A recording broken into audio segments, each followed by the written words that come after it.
Hello hello, कैसे आप लोग हैं? क्या हाल चाल है? आज 22 जनवरी है और गुरुवार का दिन है। यहाँ पर देखेंगे पूरे भारत की खबरें, पूरे 2800 राज्य की खबरें।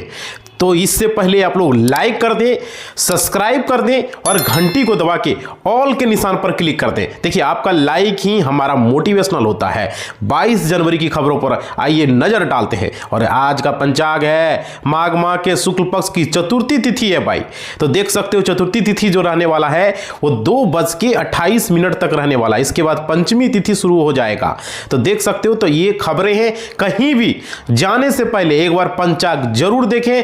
पर डे हम पंचांग आप लोगों के लिए लेकर आते हैं। देखिए, यहां पर पूरे राज्य की खबरें देखेंगे। तो इससे पहले लाइक कर दो, सब्सक्राइब कर दो और घंटी को नहीं बजा के ऑल के निशान पर क्लिक कर दो। देखो, लाइक ही मोटिवेशनल होता है। और आज का इतिहास में 1905 में रूस में खूनी रविवार की घटना, जब खिलाफ प्रदर्शन कर रहे निहत्थे मजदूरों पर गोली चलाई भाई। आज ही के इतिहास में 1999 में भारत के उड़ीसा में कट्टरपंथी हिंदुओं द्वारा ऑस्ट्रेलिया मिशनरी उनके जिंदा जलाने की खबर है भाई, आज ही के इतिहास में। तो चलिए अब अगली खबर को देखते हैं पूरी तरीके से। देखिए, बीजेपी अध्यक्ष बनते ही नितिन नवीन ने जो है लिए ताबड़तोड़ फैसले विनोद करेल चुनाव की कमान को लेकर के। देख सकते हो यहाँ पे ताबड़तोड़ फैसले बीजेपी अध्यक्ष पद संभालने के बाद नितिन नवीन के। और यहाँ पे उन्होंने विनोद तावड़े के केरल विधानसभा चुनाव का जिम्मा दिया है। वहीं आशीष सेलार को तेलंगाना नगर निकाय चुनाव का प्रभावी बनाया गया है। तो यहाँ पे देख सकते हो बहुत बड़ी खबरें आ रही है। चलिए अगली खबर। प्रयागराज बीच शहर के तालाब में गिरा एयरक्राफ्ट, मौके पर पहुंची रेस्क्यू टीम और दोनों पायलट सुरक्षित है। उत्तर प्रदेश के प्रयागराज में एक वायुसेना के ट्रेनी एयरक्राफ्ट के क्रैश होने की खबर सामने आई। घटना का वीडियो सामने आया है और सोशल मीडिया पर वायरल हुआ है। और यहां पे शहर के बीचों बीच तालाब में विमान गिरा बताया जा रहा है। एयरक्राफ्ट हवा में उड़ रहा था, अचानक उसका बैलेंस बिगड़ा और केपी कॉलेज के पीछे गिर पड़ा भाई। तो देख सकते हो यहां पर ये खबर है। चलिए अगली खबर को देखते हैं। अरावली की परिभाषा पर फिर मंथन, 100 मीटर नियम पर रोक जारी। अवैध खनन पर सुप्रीम कोर्ट का कड़ा रुख है। यहाँ पे देख सकते हो सुप्रीम कोर्ट ने अवैध खनन रोकने के लिए स्वतंत्र विशेष समिति बनाने का संकेत दिया है। और राजस्थान में जारी खनन पट्टों और पेड़ कटाई पर सख्त टिप्पणी की है। कोर्ट ने वन और अरावली की परिभाषा अलग रखने, पर्यावरण संरक्षण के लिए कड़े कदम उठाने पर जोर। अगली सुनवाई 4 सप्ताह बाद होगी। तो भाई देख सकते हो। चलिए अब अगली खबर को देखते हैं। यहाँ पे आप लोगों के लिए पूरी खबरें, भारत की खबरें को देखेंगे। यहाँ पे देरी से पहुंचे सांसद तो सांसदों की कट जाएगी हाजिरी, सैलरी से भी धोना पड़ेगा हाथ भाई। देख सकते हो बहुत बड़ी खबरें। आईटी कंपनियों की मदद से इसे 100% सटीक बनाने का प्रयास किया जा रहा है। हमारी कोशिश से मानसून सत्र से अनुवाद को पूरी तरीके से एआई जो है संचालित कर देंगे। इससे फायदा यह होगा, अभी भी अनुवाद के कारण 4 घंटे में कार्रवाई का ब्यौरा वेबसाइट पर अपलोड होता है भाई। तो देख सकते हो इस तरह की खबरें। चलिए अगली खबर। यूपी में 23 जनवरी को होगी मूसलाधार बारिश। मौसम विभाग ने इन 35+ जिलों में जारी किया अलर्ट। देख सकते हो यूपी से खबरें आ रही है। कड़ाके की ठंड के बीच अब बारिश का कला जो है अलर्ट जारी है। लगातार 2 पश्चिमी विक्षोभ की वजह से मौसम में बड़ा बदलाव है। मौसम विभाग के अनुसार ताजा रिपोर्ट 23 जनवरी को उत्तर प्रदेश के 38 जिलों में बारिश सबसे अधिक देखने मिलेगी। लखनऊ, अयोध्या, मेरठ समेत पश्चिमी और मध्य यूपी के कई हिस्सों में झमाझम बारिश और गरज चमक के साथ आसार है। और अगली खबर, WEF के मंच से भारत को कोस रहे थे IMF चीफ अश्विनी वैष्णव ने दिया है जवाब भाई। देख सकते हो इलेक्ट्रॉनिक और सूचना प्रौद्योगिकी मंत्री अश्विनी वैष्णव ने वर्ल्ड इकोनॉमिक फोरम की एक बैठक में IMF की प्रमुख क्रिस्टोलिना जॉर्जियावा को भारत की AI ताकत पर करारा जवाब दिया। अश्विनी जब जवाब दे रहे थे तो जॉर्जियावा मंच पर बैठी थी मंत्री ने। चलिए अगली खबर। हिंदू धर्म पर स्पष्ट हमला, उदयनिधि स्टालिन के सनातन धर्म वाले बयान को मद्रास हाईकोर्ट ने। देख सकते हो यहाँ पे तमिलनाडु के मंत्री उदयनिधि स्टालिन के सनातन धर्म पर जोड़ दिए बयान को लेकर मद्रास हाईकोर्ट ने अहम टिप्पणी की है। कोर्ट ने कहा इस्तेमाल किए गए जब शब्द जनसंहार और संस्कृति विनाश को संकेत देते। हालांकि कोर्ट ने यह स्पष्ट किया इस बयान पर सवाल उठाने पर। अगली खबर, दिल्ली NCR वालों को बड़ी राहत, ग्रेड 4 हटाया गया। जाने आज किस कैटेगरी में है ये क्यों आयु। देखिए, केंद्रीय प्रदूषण नियंत्रण बोर्ड CPCB के समीप ऐप के आंकड़ों के अनुसार बुधवार को यहाँ पे सुबह 6:05 दिल्ली वायु गुणवत्ता सूचकांक AQI 343 रहा, जो कि बहुत ही खराब रहा। अगली खबर, बांग्लादेश से उठ गया है भारत का भरोसा, डिप्लोमेटिक्स के परिवार को बुलाया जा रहा। देखो, बांग्लादेश में चुनाव होने हैं, उसमें से सबसे पहले यूनिस आंख कान बंद करके देश में तबाही होने दे रहे हैं, हिंदुओं को टारगेट किया जा रहा है और सरकार कुछ नहीं कर सकती। ऐसे असुरक्षा की हालत में भारत का भरोसा भी बांग्लादेश से उठ चुका है। हाल ही में भारत की तरफ से डिप्लोमेटिक्स के लिए एक एडवाइजरी जारी किया गया, जिसमें अधिकारियों को सलाह दी गई परिवार को बांग्लादेश से तुरंत निकाला जाए। चलिए अगली खबर, यहाँ पे बहुत बड़ी खबर है, नौकरी से रिलेटेड भाई, जॉब से रिलेटेड। देखिए यहाँ पे सेंट्रल बैंक में मार्केटिंग और फॉरेन एक्सचेंज ऑफिसर की भर्ती 350 पदों के लिए है आवेदन सेंट्रल बैंक ऑफ इंडिया में, और मार्केटिंग ऑफिसर है, फॉरेन एक्सचेंज ऑफिसर है, और 350 पद खाली। इच्छुक उम्मीदवार 3 फरवरी 2026 तक ऑनलाइन आवेदन कर सकेंगे। तो ये आप लोगों के लिए बहुत जरूरी है। अब देखिए 27 जनवरी को नई दिल्ली में इग्नू का रोजगार मेला है, फ्रेशर और अनुभवी दोनों के लिए मौका है। देखिए इंदिरा गांधी राष्ट्रीय मुक्त विश्वविद्यालय 27 जनवरी 2026 को फिर से नई दिल्ली में प्लेसमेंट ड्राइव का आयोजन करने जा रहा है। इन प्लेसमेंट ड्राइव में फ्रेशर और अनुभवी दोनों तरह के उम्मीदवार अवसर मिलेंगे। आप लोग वहां पे जाइए और देखिए भाई किस तरीके से प्लेसमेंट होने वाला है। चलिए अगली खबर, कोचिन शिपयार्ड में ITI वर्कमैन के 260 पदों पर भर्ती है। आवेदन करें भाई, इसका कल ही से आवेदन शुरू हो चुका है यहाँ पे कोचिन शिपयार्ड में IT वर्कमैन के लिए। और देखिए इच्छुक उम्मीदवार 21 जनवरी से 7 फरवरी तक ऑनलाइन आवेदन होंगे। पात्रता आयु शुल्क संबंधी जानकारी वेबसाइट पर आप जाके पढ़ सकते हो। कल से शुरुआत हो चुका है, आप लोगों के लिए अच्छी खबर है। अगली खबर है NBCC में निकली है भर्ती, JEE ग्रेजुएट असिस्टेंट समेत जो 59 रिक्तियां हैं, और देखो 2.40 लाख तक सैलरी है भाई।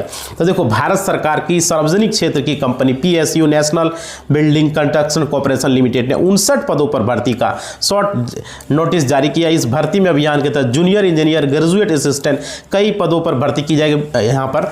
चलिए अगली खबर, सुप्रीम कोर्ट में निकली है लॉ क्लर्क की भर्ती, जाने कौन कर सकता है आवेदन, वेतन 1 लाख तक है। देखिए सरकारी नौकरी की तलाश रहे कानून स्नातकों के लिए अच्छी खबर है। सुप्रीम कोर्ट ऑफ इंडिया ने लॉ क्लर्क सह रिसर्च एसोसिएट पदों पर भर्ती निकाली है। इच्छुक उम्मीदवार ऑनलाइन आवेदन कर सकते हैं और अभ्यर्थियों को 1 लाख तक का मासिक वेतन मिलेगा भाई। तो यहां पर देख सकते हो ये खबरें। चलिए अगली खबर, जनवरी को आएगा BPSC की विशेष विद्यालय अध्यापक भर्ती परीक्षा का प्रवेश पत्र। देख सकते हो बिहार लोक सेवा आयोग ने विशेष विद्यालय अध्यापक प्रतियोगी परीक्षा का प्रवेश पत्र करने की घोषित कर दी है। आयोग के अनुसार 22 जनवरी 2026 को एडमिट कार्ड जारी होंगे, जबकि परीक्षा केंद्र 27 जनवरी 2026 को आधिकारिक वेबसाइट पर उपलब्ध कराई जाएगी।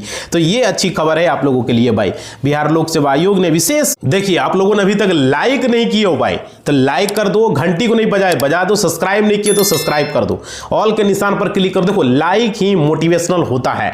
और फेसबुक, व्हाट्सएप ग्रुप हर जगह शेयर करो ज्यादा से ज्यादा, और कमेंट करो वीडियो कैसा लग रहा है, कहां से देख रहे हो। देखो LOC पर कैमरा लग रही थी, भारतीय सेना POK आर्मी ने शुरू की है फायरिंग भाई, मुंहतोड़ जवाब। देख सकते हो कुपवाड़ा जिले के केरन सेक्टर में LOC पर घुसपैठ की कोशिश को नाकाम कर दिया है। कैमरा इंस्टॉलेशन के दौरान पाक सेना की ओर से फायरिंग की गई, जिसका भारतीय सेना ने मुंहतोड़ जवाब दिया।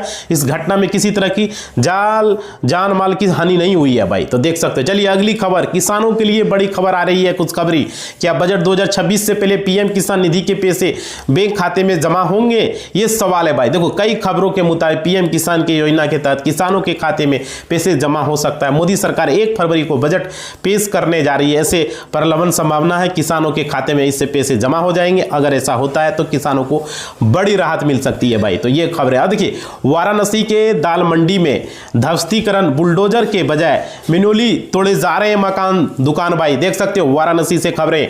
वाराणसी के दाल मंडी में सड़क चौड़ीकरण के लिए ध्वस्तीकरण अभियान तेज हो गया है। बुधवार को PWD की टीम ने भारी पुलिस बल के साथ 8 मकानों और दुकानों को मिनोली तोड़ने का शुरू किया है और अब तक कुल 25 संपत्तियों आरोपियों पर कार्रवाई हो चुकी है, जिसका लक्ष्य है यातायात को सुधारना भाई। तो और देखिए, कलकत्ता जाएंगे, अगली खबर, कलकत्ता जाएंगे ईडी डायरेक्टर राहुल नवीन और पीएसी छापामारी में शामिल, अफसरों से मिलेगी राज्यपाल से। देख सकते हो यहाँ पे बंगाल में ईडी वर्सेस दीदी, प्रवर्तन निदेशालय ईडी के डायरेक्टर राहुल नवीन कल कलकत्ता दौरे पर होंगे। इस दौरान वह विभाग के अफसरों के साथ पश्चिम बंगाल के राज्यपाल सीवी आनंद बोस से भी मुलाकात होगी। और यहाँ पे छापेमारी और हंगामा के बाद पश्चिम बंगाल में ईडी डायरेक्टर का पहला दौरा होने वाला है। चलिए अगली खबर, ईरान का नामो निशान धरती से मिटा देंगे, जान से मारने की धमकी के बीच ट्रंप ने खमोई को जताया है। देख सकते हो, राष्ट्रपति डोनाल्ड ट्रंप ने ईरान को लेकर बेहद सख्त चेतावनी दी है। उन्होंने कहा अगर उन पर किसी तरह का हमला होता है तो ईरान को पूरी तरीके से तबाह कर दिया जाएगा, ईरान को धरती के नक्शे से मिटा दिया जाएगा भाई। बहुत बड़ी खबरें। चलिए अगली खबर, डोनाल्ड ट्रंप की धमकी से डरे नेतन्याहू तुर्की और कतर के साथ गाजा बोर्ड ऑफ पीस में शामिल होगा इजराइल भाई। देख सकते हो यहाँ पे इजराइल जो है डोनाल्ड ट्रंप के गाजा बोर्ड ऑफ पीस में शामिल होगा। इजरायली पीएम बेंजामिन नेतन्याहू को कार्यकाल ने खुद इसका ऐलान किया है और इजराइल अब तुर्की और कतार के साथ इसमें सदस्य होगा। तो ये खबरें निकल कर आ रही है। चलिए अगली खबर को देखते हैं भाई, मोटिवेशनल को बनाओ थोड़ा सा। देखो, राजस्थान पंजाब एंड सिंध बैंक की 2 ब्रांच से 1621 करोड़ का घोटाला, ब्रांच मैनेजर सहित 30 पर एफआईआर दर्ज किया गया है। देख सकते हो यहाँ पे बहुत राजस्थान के श्रीगंगानगर पंजाब सिंध बैंक की 2 शाखाओं से 1661 करोड़ रुपए का महाफ्रॉड का खुलासा हुआ। साइबर फ्रॉड और मनी लॉन्ड्रिंग की रकम को म्यूल खाते के जरिए सफेद किया गया। सीबीआई ने 2 तत्कालीन ब्रांच मैनेजर और 30 लोगों पर और फर्मों के खिलाफ एफआईआर दर्ज की और 17 फर्जी खाते, हजारों करोड़ लेनदेन और बैंक अधिकारियों को मिली भगत सामने आई है भाई। चलिए अगली खबर, बैंकिंग स्टॉक्स को लेकर के में 2 अलग स्ट्रेटजी है। गिरते बाजार में 5 लार्ज और 2 मिड कैप बैंक बन सकते हैं। देख सकते हो, शेयर बाजार में अनिश्चितता के बीच बैंकिंग स्टॉक और निवेश के लिए 2 रणनीतियां बताई जा रही है। और देखिए, ट्रेडर्स के लिए पीएसयू बैंक में, जबकि लॉन्ग टर्म निवेशकों के लिए प्राइवेट बैंकों में मौके हो सकते हैं। Q3 नतीजों में लोन बुक की जो है क्वालिटी सुधरी है, लेकिन क्रेडिट ग्रोथ आगे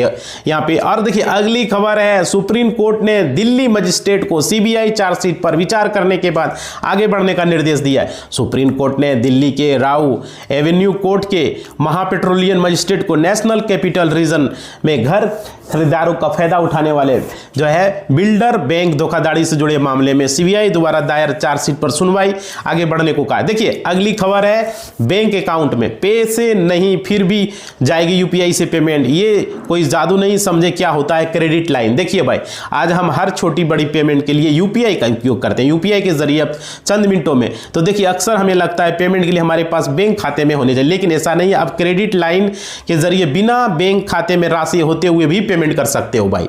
तो देखिए ऐसी फैसिलिटी आपको मिलेगी क्रेडिट लाइन की। चलिए अगली खबर, 6 महीने में 21,500 करोड़ के बैंकिंग फ्रॉड, आरबीआई की रिपोर्ट में चौंकाने वाला खुलासा भाई। देख सकते हो बहुत बड़ी खबरें, भारतीय बैंकिंग सिस्टम में धोखाधड़ी का खेल और खतरनाक हो गया। भारतीय रिजर्व बैंक की ताजा रिपोर्ट के अनुसार फाइनेंशियल ईयर 26 की पहली तिमाही में 30% का बड़ा उछाल आया।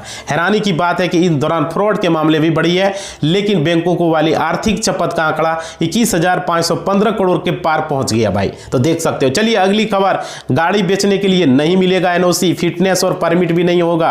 रेनू ऐसे लोगों के लिए बनाए नए नियम। देख सकते हो यहां पे बहुत बड़ी खबरें आ रही है। मुक्त टोलिंग व्यवस्था लागू करने की दिशा में अलग कदम, सरकार ने टोल के नियम में बदलाव किया। आपसे किसी भी गाड़ी को बेचने या फिटनेस प्रमाण पत्र हासिल करने के लिए सभी टोल का भुगतान करना अनिवार्य कर दिया। अगर आपकी गाड़ी पर टोल टैक्स का बकाया है, पहले आपको टोल को पूरा भुगतान करना होगा, तभी गाड़ी को आप बेच पाएंगे और ट्रांसफर कर पाएंगे।